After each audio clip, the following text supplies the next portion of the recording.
Welcome to 5 Books for Catholics, where an expert selects and explains 5 outstanding books on some aspect of Catholic life, doctrine, or culture. Music is an essential part of Christmas. Christ's birth inspired the angels to praise God with the Gloria. Luke 2, verse 14. Presumably, the angels sung it, like other hymns of praise that we find in the heavenly liturgy, as in Revelation 5:9. Since then, the celebration of Christ's birth has continued to inspire song throughout the world. It has also been a major source of inspiration for classical composers. Here are 5 recommended recordings of 20th century classical music for Christmas. For the reasons already mentioned, there is a large body of classical music for Christmas. The library of recordings of that music is even larger. There is plenty to choose from when putting together a list of 5 recommended classical music records for Christmas. However, without any further criterion for selecting the entries, the list will be haphazard or simply privilege the more famous pieces. Such lists are 10 a penny. Focusing on 20th century classical music narrows down the repertoire significantly. There is also a pedagogical motive for focusing on it. It is a good way of introducing those who are not initiated to some of the more accessible pieces of 20th century classical music. During the 20th century, classical composers experimented with new musical forms and grammar. Just as Haydn's generation moved away from the Baroque style, and the Romantics often worked outside the formal constraints of the classical period. However, as in literature and the visual arts, many 20th century composers followed the prevalent cultural trend to make a more radical break with the past. Often, they moved away from tonality and everyday song, the basis of traditional musical grammar. Much of the resulting repertoire is challenging. The works that are purer in quality are often downright unpleasant. Nevertheless, those unfamiliar with modern classical music should not be put off. Many of the great 20th century composers, such as Rachmaninoff, Prokofiev, Shostakovich, and Benjamin Britten, do not abandon tonality at all. Nor do many of the more experimental composers, even though they use it more flexibly. Similarly, while they are breaking with tradition in some regards, they retrieve it in others. They often look back to pre-Romantic compositional styles. Consequently, there is plenty of wonderful 20th century classical music that is also very accessible. This includes music for Christmas. Listening to some of these Christmas compositions can help us enter the mysteries and festivities we celebrate. It can also help us discover more 20th century classical music. Moreover, in a Catholic spirit, each of the pieces selected represents a different country and its tradition of Christmas music. The first work is Fantasia on Christmas Carols by Ralph Vaughan Williams. Vaughan Williams lived from 1872 to 1958. Not only is he one of the major British composers of the 20th century, he also played an important role in conserving and spreading the English language repertoire of hymns and Christmas carols. Vaughan Williams was a self-described cheerful agnostic. He was also the musical editor of 2 influential collections of English sacred music, the English Hymnal from 1906 and the Oxford Book of Carols from 1928. What made Vaughan Williams particularly suited to the task was not just his skills as a composer, but also his credentials as an ethnomusicologist. Like many Eastern European composers of the late 19th and early 20th century, such as Bela Bartok and Zoltán Kodály, Vaughan Williams toured the country to collect local folk music and subsequently integrated melodies and motifs from it into his own compositions. His ethnomusicological work was particularly important for conserving and spreading the English tradition of Christmas carols. The English language tradition of carols originated in the 15th century. Carols were popular songs that, though religious, were more light-hearted and less severe than Latin plainsong. They were a sort of alternative to plainsong and Gregorian chant. Christmas carols were a subgenre. Several collections of English carols were published in the early 19th century. The editors of some such collections bemoaned that, even then, the tradition of singing them was dying out and often conserved only in the remoter parts of the country. Besides the carols that he arranged or composed for the Oxford Book of Carols, Vaughan Williams composed several works for Christmas. These works draw on traditional English carols. The most ambitious of these is his Christmas cantata, Odie, from 1952. However, his Fantasia on Christmas carols from 1912 for baritone, mixed chorus, and orchestra not only sticks closer to the spirit and style of the source material, arguably it is more devout and recollected, better suited to the cathedral than the concert hall. As the title indicates, the work riffs on several carols and reworks them into a new and original whole. Like Gustav Holst's Christmas Day from 1910, it reworks 4 carols. First, The Truth Sent from Above. Second, Come, O you worthy gentlemen. Third, On Christmas Night, O Christians Sing, otherwise known as the Sussex Carol. And fourth, There is a Fountain. The work is written mainly in the Phrygian mode. Richard Hickox was the first to record the piece. He provides an affecting performance and couples it with some of Vaughan Williams' other Christmas music. The second work is Lauda per la Natività del Signore by Ottorino Respighi. Respighi lived from 1879 to 1936.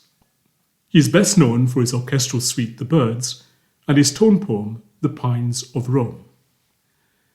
In 1930, he composed a cantata for soloists, choir, winds, and 4-hand piano, Lauda per la Natività del Signore. The cantata is a musical setting of the Canticle for the Nativity. Like the Stabat Mater, this poem is attributed to the Franciscan Jacopone da Todi, who lived from 1230 to 1308. The soprano, mezzo-soprano, and tenor soloists represent the angel, Mary, and the shepherd respectively. Respighi even toyed with the idea of setting the work for the stage. Along with some other Italian composers of his generation, such as Ildebrando Pizzetti, Alfredo Casella, and Gianfrancesco Malpiero, Respighi strained against the country's dominant musical tradition, that of 19th century opera.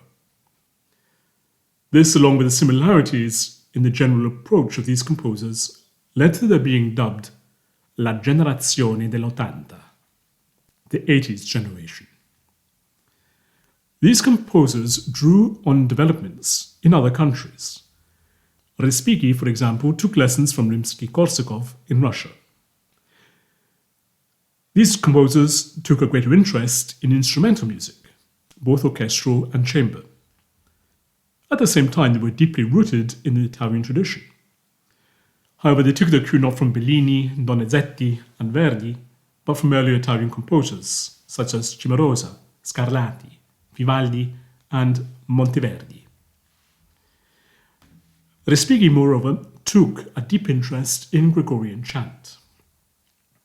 These stylistic traits shine through in Respighi's Lauda per la Natività del Signore. The text selected evokes the 13th century Italy of St. Francis, whereas with the use of modes and fragments of Gregorian chant, Respighi pairs the text with evocations of the musical idiom of the period. By using a wind ensemble for the accompaniment, he also evokes the zampogna, the bagpipes of central and southern Italy that are commonly associated with Christmas. There are not many recordings of the work and even few are available for first-hand purchase. Richard Hickok's fine recording with Janet Baker may not be easily available. Another option is Anders Ebbes. It too boasts a fine ensemble of singers and pairs Respighi's Christmas cantata with Saint-Saëns' beautiful Oratorio de Noël. Speaking of Saint-Saëns, the next stop is France and the Quatre motets pour le temps de Noël by François Poulenc. This work was composed in 1952. Poulenc lived from 1899 to 1963.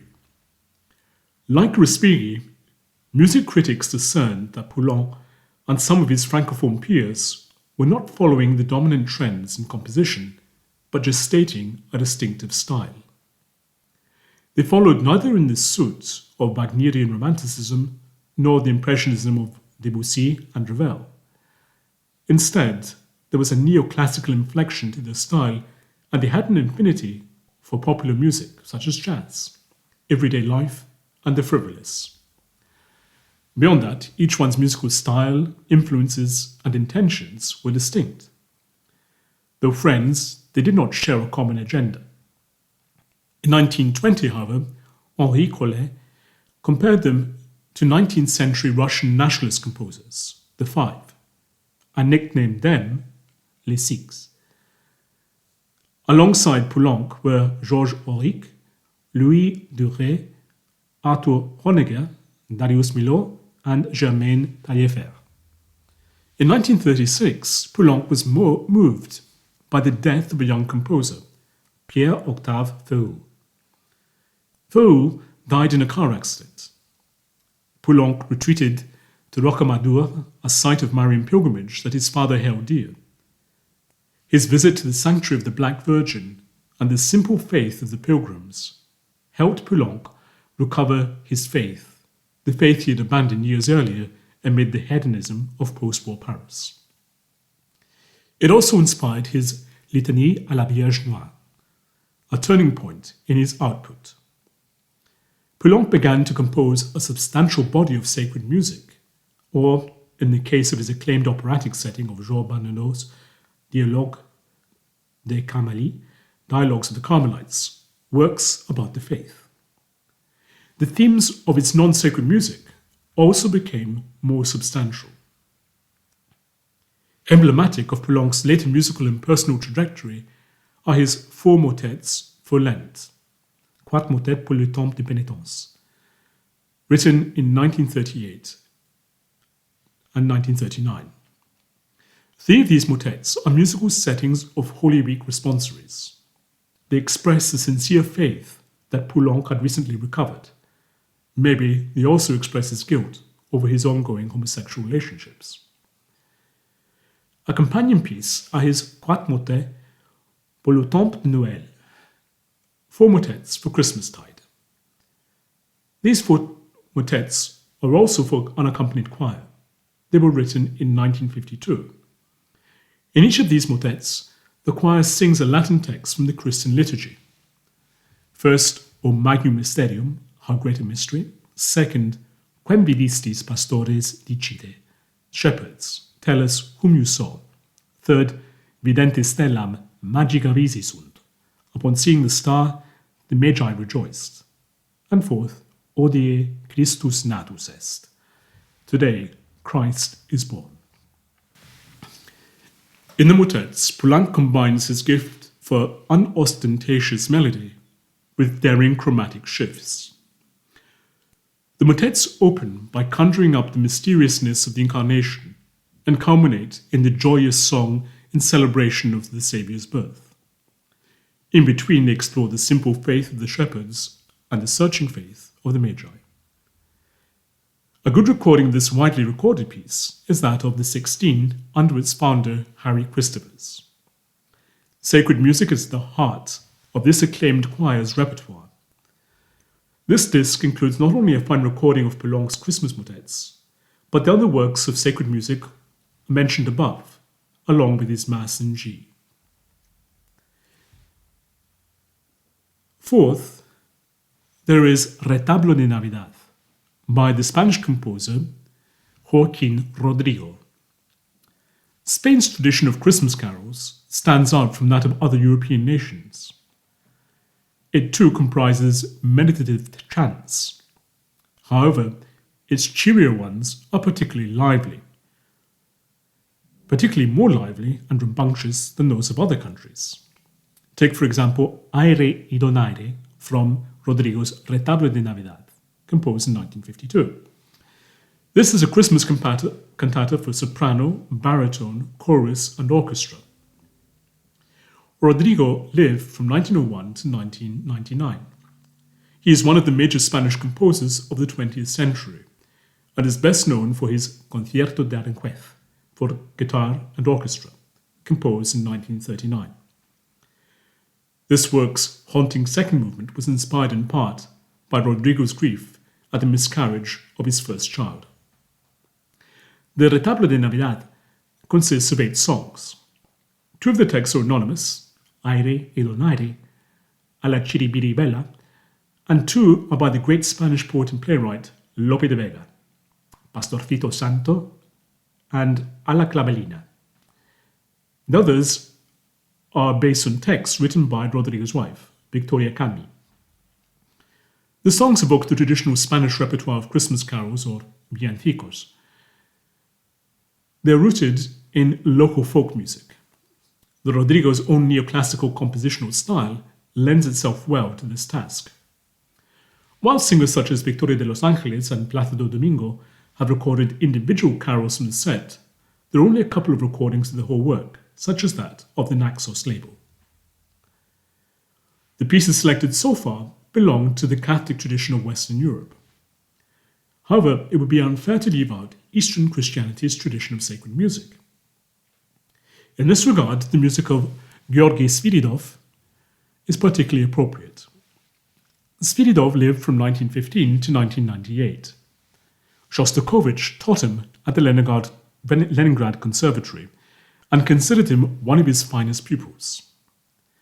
Sviridov's relatively conservative compositional style and his interest in celebrating Russian history and tradition in his music ingratiated him with the Soviet authorities. However, he was a Russian nationalist rather than a party lackey. On the one hand, he did not bow to the pressure to condemn Shostakovich when his former teacher's testimony was published in the West.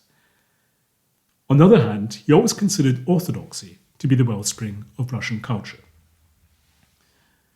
Though an accomplished composer of instrumental music, Sviridov excelled as a writer of vocal and choral music. In 1969, he began composing sacred music, and his last completed work, Canticles and Prayers from Choir, is a setting of liturgical poetry from the Okbidot. This work is deeply rooted in Russian Orthodoxy's liturgical chants. Though a collection of choral settings of liturgical texts, Canticles and Prayers was not intended as a piece of liturgical music. Despite its Christian content, it was conceived as a non-liturgical oratory or cycle. And Sviridov's original intention, later abandoned, was to write a sort of mass. The second of the work's 5 parts is entitled Having Beheld a Strange Nativity, and consists of 7 canticles. The 4th and 6th of the canticles are penitential prayers, while the 1st, 3rd, and 5th are doxologies and recall the acclamation of the angelic chorus at Christ's birth. The closing hymn discloses the overarching theme of this collection: Christ's entry into the world. Christ enters the world so we might rise heavenwards. He has humbled himself so as to divinize us.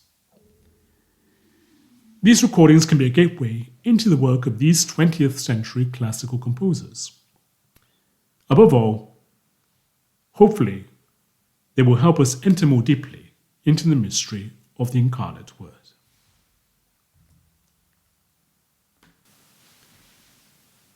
The show notes contain links to these recordings, and you can also read this article at www.5booksforcatholics.com.